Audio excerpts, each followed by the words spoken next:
Now, if you recall, when instructions have data dependencies, that means that one instruction writes a result that's used by a subsequent instruction. Let's look at the data dependencies in these 4 instructions.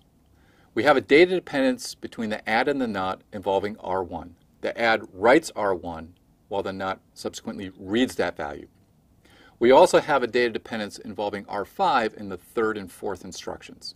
The AND writes R5 and the add then reads that value. So what this means is that the add and the not and the AND and the add cannot execute at the same time. They have to go back to back through our EX stage and then through the remaining stages of our pipeline. So this is how it happens. We can fetch the add and the not together. We can then move those into decode together while we fetch the next 2 instructions. Now, however, when we go into EX, we can't send the add and the not together because of this data dependence.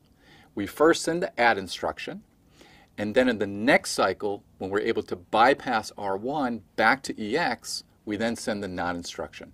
In the meantime, the AND and the add have to stall. They have to wait in the IF stage until the add and the not have proceeded. After the not proceeds into EX, then the AND and the add can move together into decode.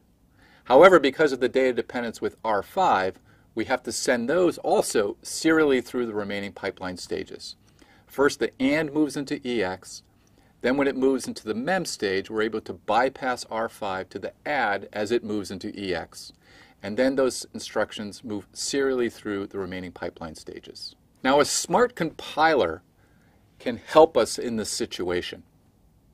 First of all, it can observe that the not and the AND are independent of each other. The AND does not depend on the value of R4 produced by the not. So a smart compiler can reorder those 2 instructions without breaking the functionality of this program. So let's do that. If we reverse the AND and the not, now what we see is that we have 2 independent instructions, the add and the AND, that can flow together through the pipeline. There's no data dependence between those 2. Now, as those move into EX, we can have the not and the add move together into the ID stage. Then as the add and the AND move into MEM, they can bypass their values to the not and the add as they proceed into EX. So with a smart compiler, we may be able to retain our 2-way superscalar throughput. However, this isn't always the case. First of all, we may have to ask the compiler by specifying a particular optimization level to do this reordering, or it may not be able to find that reordering due to things such as branches. And so we can rely also on the hardware in order to dynamically find this parallelism at runtime. And that's what we're going to talk about right now.